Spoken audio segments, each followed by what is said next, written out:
for another film room, and on this episode, we're going to take a look at Ohio State quarterback Justin Fields.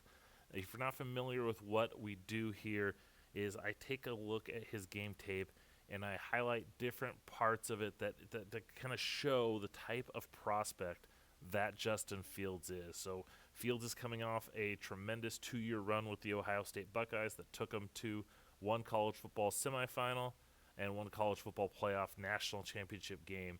And I want to show you why I think Justin Fields is one of the best quarterback prospects in the 2021 NFL draft, but also one of the top overall prospects in that class. So let's not waste any more time. Let's go ahead and let's get started looking at the tape. Now, the first thing that I want to point out is some of the splash plays for Justin Fields. As we're going to see in this first clip, he was able to pump fake and then just drop the ball into this receiver down the sideline for a touchdown, just showing off his arm strength, his touch down the field, and just he drops this in. A tidge bit long, still able to just drop it in to that wide receiver for this long touchdown catch. And then we see that deep ball accuracy one more time on this play right here, just hitting this receiver down the seam for another long touchdown. Justin Fields has that arm strength, has that touch down the field that he's able to drive the ball and make plays vertically in the passing game. And then this might be one of my favorite throws for Justin Fields, rolling to his right, showing the touch on the run to just drop the ball into this receiver along the sideline. As we see from this point of view, he's able just to kind of bring it in there and just put it at the perfect spot for his receiver to make the catch. And then on this clip right here, just showing off the arm strength and the ability to just fit the ball into a tight spot. We see right here, look at the defenders right here and here. He's able to just drive this ball in between those two defenders for the catch. This is just pure arm strength and accuracy just to fit that into that tight spot. Now, one of the big talking points with Justin Fields is the fact that there is this notion that he doesn't look off his first receiver, and then he locks in on that first one, and whatever it may be. And I didn't really see that. One concern I did see at times is his failure to just kind of make a throw. We see that right here. This ball should be coming out soon. He's throwing it to Chris Olave down here along the left sideline. And he kind of hesitates, pumps. Olave's already sitting down. He's going to be open, but he waits, and he still is able to make the completion, but you see throws like that.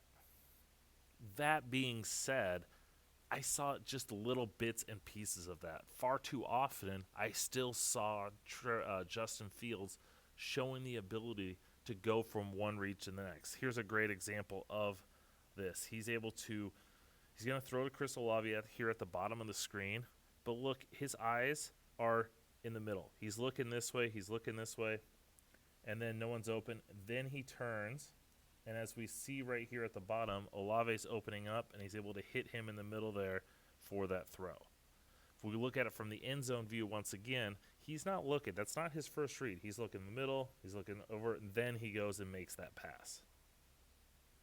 Here against Penn State, similar type situation. He's looking. He sees that these defenders over here are all sitting down and letting stuff happen in between them. So this receiver right here, this tight end are not going to be open. So instead of waiting and forcing, he quickly just goes to the outside guy and makes that throw for the first down. Okay? So he's showing the ability that he doesn't get fixated on that first read like a lot of people assume and think that he does. Now, something that really stood out to me about Justin Fields when I was watching him is not only can he go from one read to the next, but he has he has the mental side of the game. Here's a great example of that. He's going to see this linebacker right here. This linebacker is going to end up blitzing, and he sees him right before the snap. And Justin Fields is able to read that and know that, hey, this guy's vacating this spot. So as this play comes, he's able to just quickly hit that tight end right where where the linebacker was for the touchdown. Right? Sees the defender blitzing, just hits the quick read, whatever it may be, for the touchdown.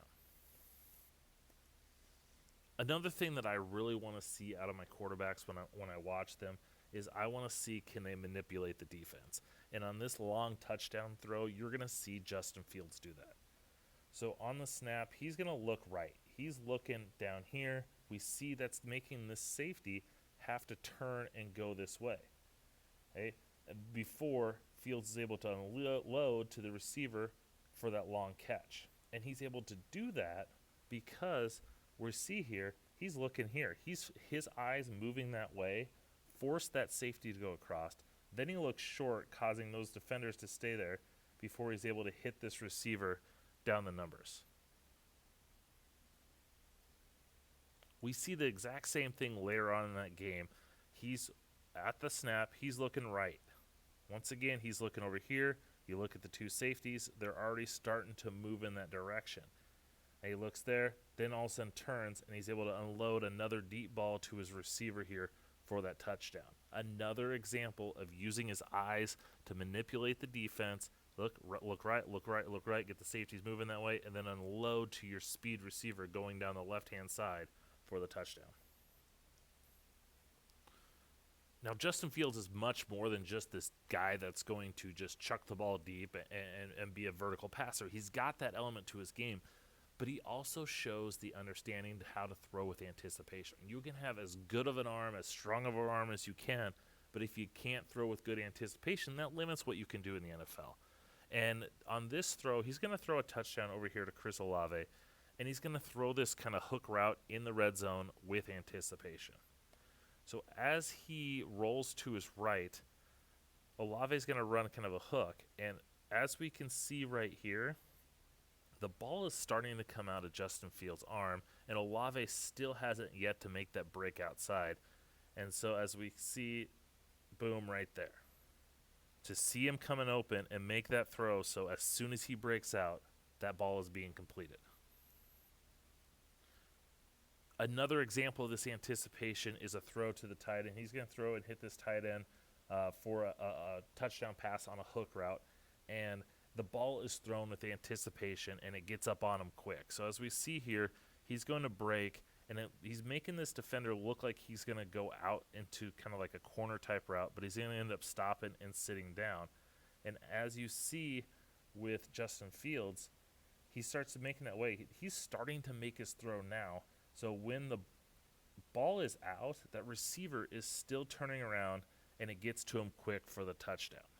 As we see it in full speed, ball's quick out, right, comes up on him quick, and he's able to do that because the tight end sealed him off, but also because that ball came out as he was making his break.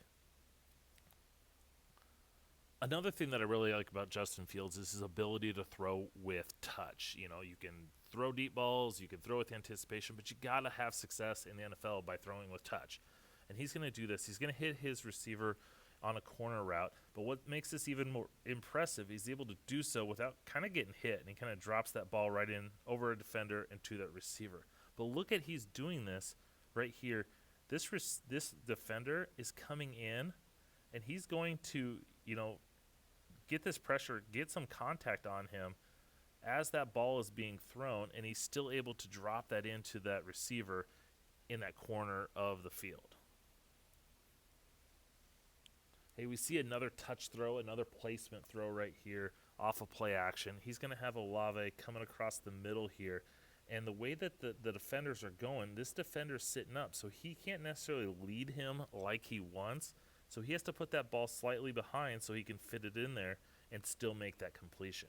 And I know it may look like it's an inaccurate pass, but where the defenders were, that's the spot that he has to make that throw to. Another thing that I want to touch in on is Justin Fields' movements. We all know that he's a tremendous athlete. He's used in the Buckeyes' running scheme, but he also has the ability to move within the pocket to still be a thrower. And this is a great example in that national championship game.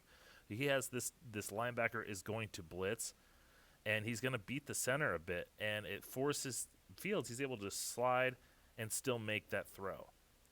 And what I love about this is he sees this guy coming. His eyes haven't turned to him. He feels that rush coming. He's able to just move over to his left, still keep his eyes down the field, and he ends up finding his running back to hit for a long run. We see that in this play too. Fields is going to roll out to his right and get some pressure off that edge, and instead of panicking, he's able to just move to his left quick, shuffle, and make that completion. It's not sexy, it's not something great, but it just shows his ability to understand the feel for the pocket, move, and still be a passer while moving in the pocket. And then the last clip that I want to show you just showcases once again not only his athleticism and playmaking ability, but his decision making. On this throw, Fields is going to have the screen taken away there, and he just uses his feet to get out of that bad situation and still pick up good yards. Hey, the running back's taken away. Oh, I'm not going to force it. I'm not going to panic. I'm just going to roll out to my right and pick up, 10, 15 yards. There is a lot to like about Justin Fields as a quarterback prospect entering the 2021 NFL Draft. He is my second-rated quarterback in this class, only behind Trevor Lawrence. And I actually have him tied grade-wise with Zach Wilson and Trey Lance. But the thing that puts Justin Fields ahead from those guys, in my opinion, is the ability, his playmaking ability, his ability to do it on a big stage, and then also his size. If you compare him to Zach Wilson, I kind of have those two neck and neck more than I do with Trey Lance. I think the thing that puts him over the top for me is just his size and his ability to, make those plays, do it with his legs. He's done it at a big-time stage, but then he's a bigger prospect than Zach Wilson. So that's kind of where I have it. I think he's a guy, he puts in the work. I watched him on that QB1 show when he was a senior in high school. Just loved his character, loved his work ethic, loved everything about him that I saw in that show. And I think that, to me, puts him up a little bit ahead based on that as well. If there's going to be a player that I compare him to, or players, Justin Fields, in my opinion, is very similar to that of Justin Herbert and even to an extent of a Josh Allen. I think similar to those players, he's going to get unfairly criticized for certain things that he did. We're already seeing it with his not looking off his first read, whatever that is. And we're going to see we saw similar things with Josh Allen and Justin Herbert. And I think, to me, Justin Fields compares so much to them because he's got that playmaking ability. He's got the big arm. He's got the movement. And, yes, he's got his holes. Yes, he's got his weaknesses. But he's got that playmaking ability, and that ability to make plays with his legs, to make plays down the field. He's got touch. He's got anticipation. He's just a playmaker. And I think you put him in a system, you build around him, you kind of do what the Chargers did with Justin Herbert, and he's going to have a lot of success. So I'm a big fan of him. I think he's going to be one of the top 3 quarterbacks taken. I'd be, if Mac Jones or Trey Lance goes ahead of him, I guess I'm not going to be surprised. But in my opinion, I think Justin Fields is the second best quarterback in this draft. And when it's all said and done, I think he's got a chance to be, one of the better quarterbacks in the league. I think he has top 10 potential. I think he's a guy that can carry his team to the playoffs, like we see with Josh Allen. I think he's got that potential. So thanks for watching. Hope you enjoyed this episode. The best way to get this is to subscribe, so make sure you subscribe to the channel to get all my film room breakdowns and all the rest of my videos. Make sure you follow me on social media, draft_Brian, Twitter, Instagram, even TikTok nowadays. So make sure you're following me there. Thanks for listening. Hope you enjoyed. Until next time.